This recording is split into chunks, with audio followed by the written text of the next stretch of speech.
So when is it that you look at something and realize just how much it really means to you? I know that sounds a bit strange to ask while looking at a lawnmower, but at what point do you say to yourself, hey, I'm tired of buying a new lawnmower every couple of years and I'm going to start taking better care of this one? Is it when it lets you down when you try and start it this spring, or could it happen a lot sooner than that? And why start with the mower? Why not other things as well? In today's video, we're going to look at this Snapper branded lawnmower, and the problem is that I need to get it ready for the mowing season, but it's in desperate need of maintenance and also needs a part to help get it started. Now, I've already made a video about this mower, and if you want to see that video, there should be a link to it at the top of the screen or at the end of the video. But before I try and fix it, I need to give it a quick cleaning. That way I don't get dirt in places where it shouldn't be, like inside the carb, the fuel tank, or even inside the engine. The other reason I need to clean it is because I need to keep my hands clean since I'm filming it. Now, I don't mind getting my hands or my tools dirty while working, but getting my video equipment dirty is something I try to avoid doing. That may not apply to you, but it's important to me. While I'm cleaning this mower, I'm going to talk about something that most people don't seem to have a grasp on, which is the value of your stuff you own, use, or something you have to take care of. I know that sounds a bit unrelated, but it'll make more sense soon enough. First, I'm going to address what you're looking at. This mower was a chew toy for a family dog, and it was able to remove the air filter cover, which is the only thing that holds the air filter to the air box.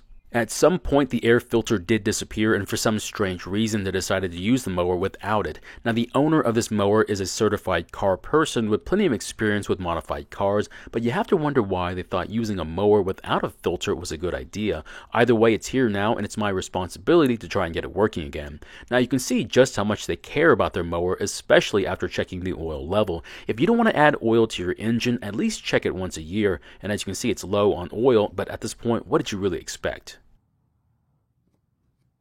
So I'm going to do something a bit different. I'm not going to clean the air filter box right now. I'm going to save that for when I take it off when I work on the carb. Now, the weird part is that the owner assures me that the engine will start and run. Of course, since the dog chewed on the pull rope, which is the reason why this mower was brought to me, I won't be able to test that out until later on.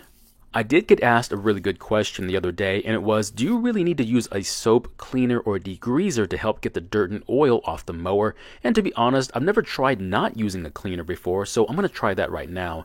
Now, this might not be the best mower to try this test on. The reason is, this mower is by far the dirtiest mower I've seen this year. Now, it is only spring, but if this mower doesn't win the award this year, I'm sure it's going to get at least an honorable mention.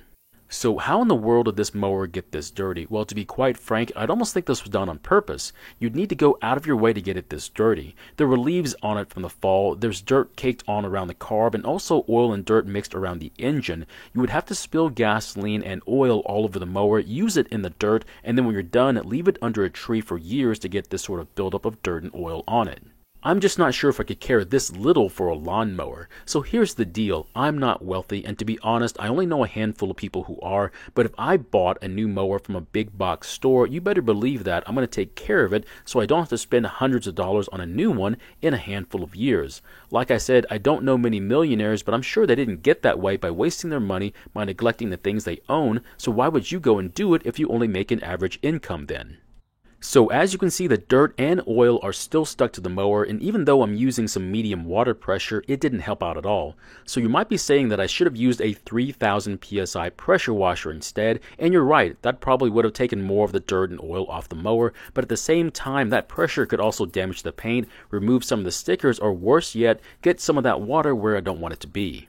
Now, if you don't have a lot of time to hand clean a mower with a degreaser and a garden hose, then by all means blast off the loose paints and most of the stickers with a pressure washer. But since I have a few minutes to spare, I'm going to do it this way. That goes right back to not caring enough, or in this case, maybe caring a bit too much. I do care enough about someone else's machine to not destroy it by using my pressure washer. I guess if I cared less, I'd probably not bother cleaning it at all. That means there's probably a balance point of not caring and caring too much. Now, this particular mower, however, is a case of not caring at all. So how much money do you have to spend on a mower or anything really for you to start caring for it? Or is it not a matter of money? Now, I'm going to tell you a bit too much about myself here, but I think it's important to the situation.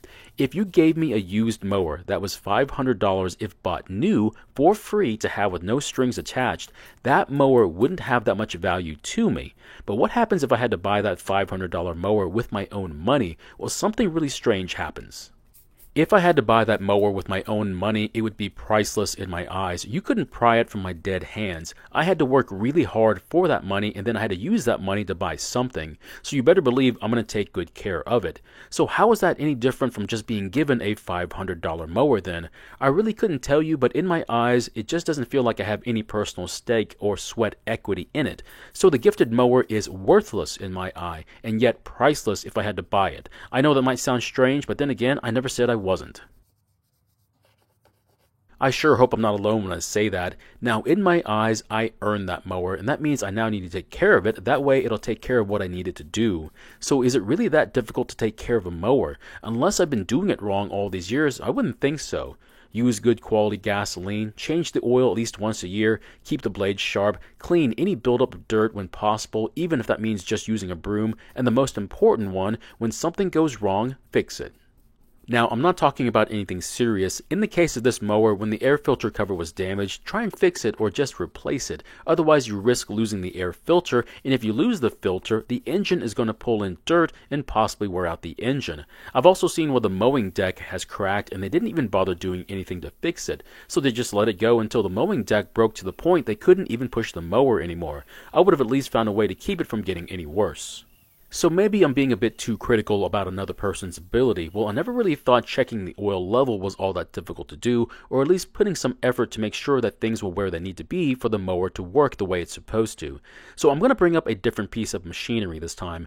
Let's say you just bought a $1,000 inverter generator and you've been wanting one for a very long time because you don't want to lose all the food in your fridge or your freezer. I think that making sure that it starts and runs the next time you need it would be very important, right? Now, you had to work a lot of overtime to save up the money for this generator, and that's because you don't want to make any interest payments on it by using a credit card. That's how much effort you put into it just to make sure you didn't overpay for it. You get it home, you put oil in it, you put gasoline in it, you start it up and make sure it works just like it should, and then you shut it down, put it away, knowing that your $1,000 bit of insurance is going to pay for itself during the next power outage. Fortunately for you, that power outage doesn't happen for a few years until a very bad storm rolls in. I'm pretty sure you know how this story is going to end. So the power goes out, you move the generator into place and try starting it, but of course it doesn't start. In fact, it doesn't do anything. Now you're getting upset by the fact that your bit of insurance is not working the way it's supposed to. You then get out your phone and start looking up videos on how to fix your generator, and after watching several videos, you figure out the issue was operator error and that you didn't follow the steps for proper storage. You then clean the carb, drain the fuel, and finally get it going, but by that time the power company has already restored the power in your area. This time you read the owner's manual, then you get some fuel stabilizer to put into the fuel tank, start the generator, let it run, and then turn off the fuel at the shutoff valve and let the engine use the last bit of gasoline that's left in the carb and the fuel line. Now you're ready for the next time this happens. Unfortunately, it took a bad situation to figure out what you did wrong, but at least you know now what to do. But what happens when that realization of needing to care for a machine doesn't happen?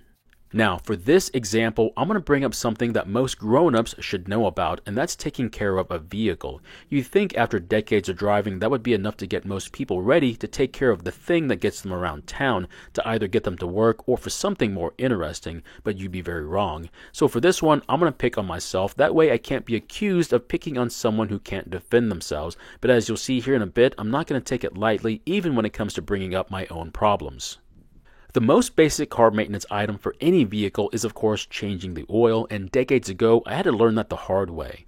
Now it wasn't my car, but it was one where I was responsible for taking care of it, and even though I thought I was being very religious when it comes to oil changes, after some time it turned into an oil burner. Cylinder 3 had low compression due to worn rings, and the oil burning led to carbon buildup, and that caused the valves to not seal the way they're supposed to. Needless to say, that car soon disappeared from the driveway. So was it really my fault, or was it the quality of the car I was taking care of? For me, I would have to say it was a little of both. So from this whole situation, I now stay on top of the oil changes better, and I also choose to stay with a certain car brand, and since then I've been pretty successful when it comes to car maintenance. If the brakes make a noise, I then inspect them to find out why, and if there's a warning light on the dash, I'll get out my scanner and see what the issue is. No more just turning a blind eye to problems anymore.